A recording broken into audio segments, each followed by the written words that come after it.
We are shown an incident that occurs in Finland, where a young girl named Alia is running from several men in the forest. It turns out that the men who are chasing Alia are actually members of her own family.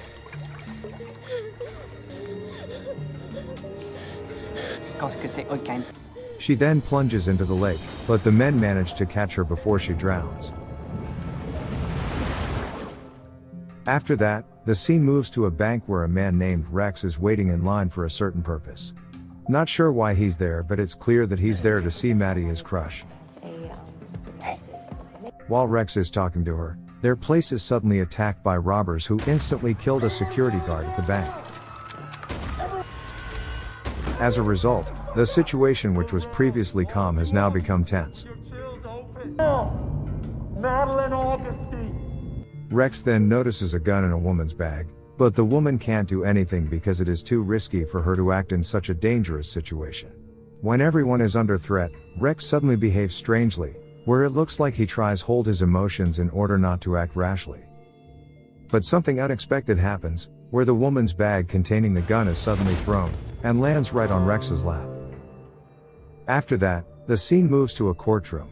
Not sure what has happened, but Rex is suddenly sued by the judge for slaughtering all of the robbers at the bank earlier.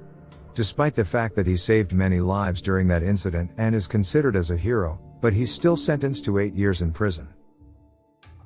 8 years later, we are shown Rex, who has been released from prison, staring at a magazine that has a picture of his own face.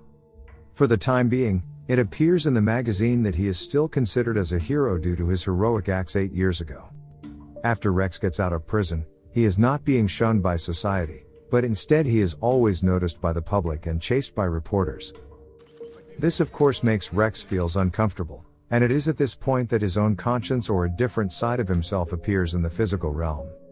As we can see, his alter ego has a more emotional nature than himself. Fuck off! Fuck out of here!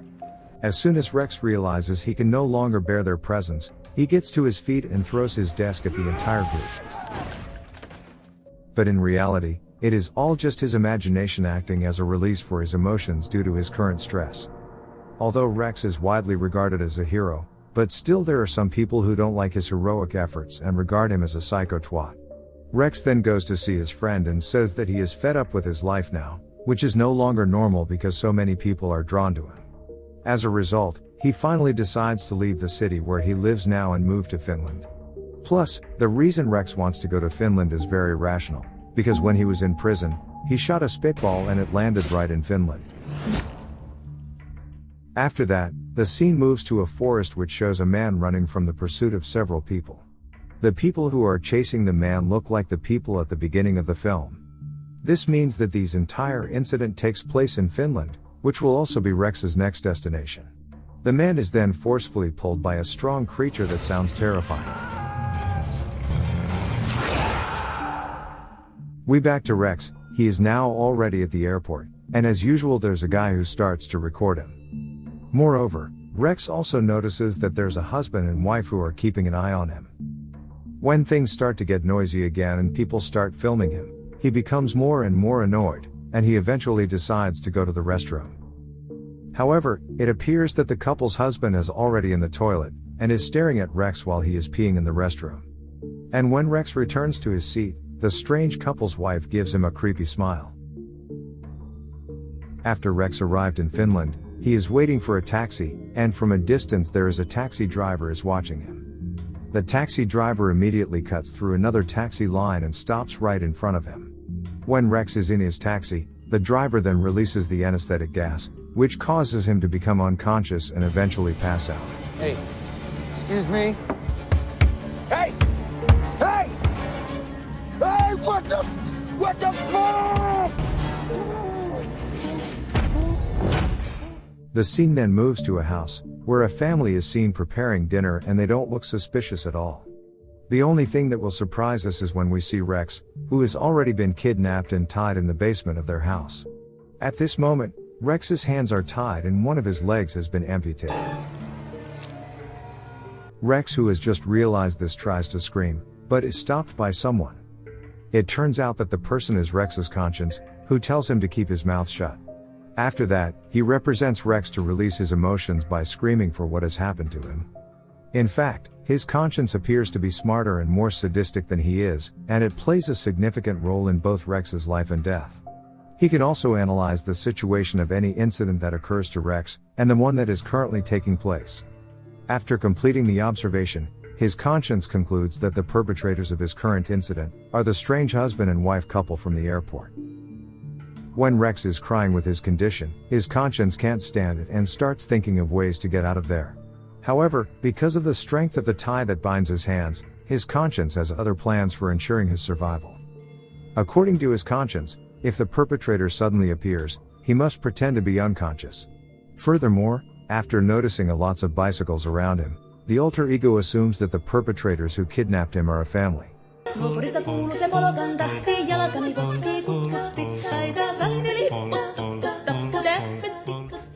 Meanwhile, all of the family members have already gone to sleep on the upstairs. But the youngest child in the family named Olavi isn't yet asleep, and he is curious about their victim this time. Rex, who hasn't had enough time to untie the rope yet, tries to do so with his teeth.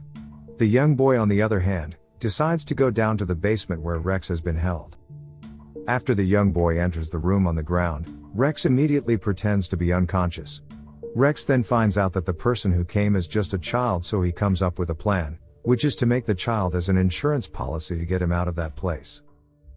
He tries to persuade Olavi to come close before kicking him in the face with his amputated leg and flanking him with both thighs.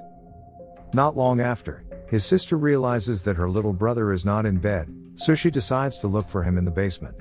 It turns out that this woman's name is Alia, and she is the young girl who has tried to run away from several men before this. This explains that it is her family who are kidnapping Rex at this time. At this point, Rex threatens to break the boy's neck if Alia attempts to kill him. But since Rex is too panicked about his own safety, he accidentally let go of Olavi, which makes him lose his guarantee to get out of there. When Olavi is found unconscious in the room, the psychopath family rushes him to the hospital. The mother then slaps Alia because she thought that Alia has hurt her little brother. At this point, we can conclude that Alia has a different nature than her family, and that she could be a great opportunity for Rex to get out of there. The opportunity is bolstered when Alia suddenly smiles and imagines herself married to Rex, which means that she is attracted to Rex at first sight. Since her family is in the hospital, Alia immediately goes downstairs to see Rex and begins to treat his leg. Alia then expresses her feelings to Rex. I'm Alia. I like you. It is at this point that she starts to tell the story of how her family began to kidnap people and make them as food for her eldest brother. Since the birth of her first brother, he has already been suffering from a disorder that causes him to crave and eat the human flesh. This was proven by the fact that he started biting his father when he was a baby. Therefore, since that incident, her family began to kidnap people to satisfy his eldest brother's hunger, although Alia didn't agree with it. When the older brother didn't really like the flesh of the person, they were forced to find another victim as a replacement. Night after night, death came to Alia's life, and she had tried many times to run away from her family. But they were always able to track Alia down, until they imprisoned her in a wooden cage built by her father. After telling the story, Alia begins to feel sorry for Rex and leaves the knife on the floor. She then asks Rex to take the knife himself. But when Rex manages to get it and tries to cut the rope, Alia's three brothers suddenly appear and intend to execute Rex right away. Rex then immediately pretends to be unconscious, and his plan is successful because the brothers cancel their intention. Meanwhile, his personal conscience looks very angry and really wants to end their lives. We will soon see that this family of cannibals has chosen the wrong guy to be kidnapped. After that, they notice Rex's leg, which has already been bandaged, and they immediately look for Alia in her room. But Alia turns out to be hiding in the basement, and she tries to get out of there. Unfortunately, her brothers come back there and take her upstairs. After that, Rex is injected with some liquid which causes him to suddenly laugh. We are then transported back to 8 years ago, when Rex fought the robbers at the bank. We finally get to see how brutal Rex was when he slaughtered all of the robbers there. It is seen that his conscience was controlling him at that time, and with such a brutality, he managed to become a hero to all of the people there. Time to die, Hellboy. Finally, when Rex tried to save his lover, the robber is frightened by the fact that Rex didn't care who's gonna die there. After Maddie was released, Rex, influenced by his own ego, then shot the robber, and the robber's weapon accidentally fired into a cupboard. Unfortunate thing happened when a bank employee who was hiding inside the cupboard died due to the fired gun.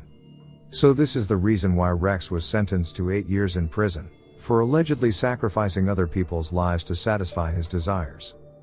Plus, since Rex's sentence is too long, Maddie, who had been saved by him, decided to end their relationship because she didn't want to waste her time waiting for him to be released. We then return to Rex. When he regains consciousness, he notices that his leg is being cut off by the psychopath at that moment. He then kicks the psychopath, which causes the psycho rushes off to get an anesthetic. At the same time, Rex tries to cut the rope that binds his hands with the knife from Alia. When the man returns to him, Rex quickly stabs the knife into his ear canal. Without wasting any time, he is now looking for some tools and weapons needed to escape from there.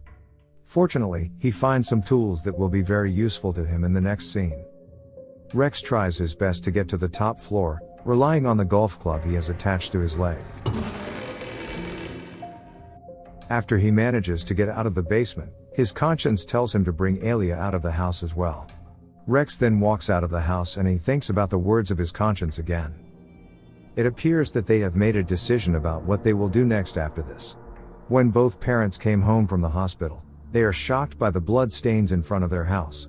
At this moment, it turns out that their sons have just awoken from their sleep. Their parents then gather them and scold them for letting Rex escape.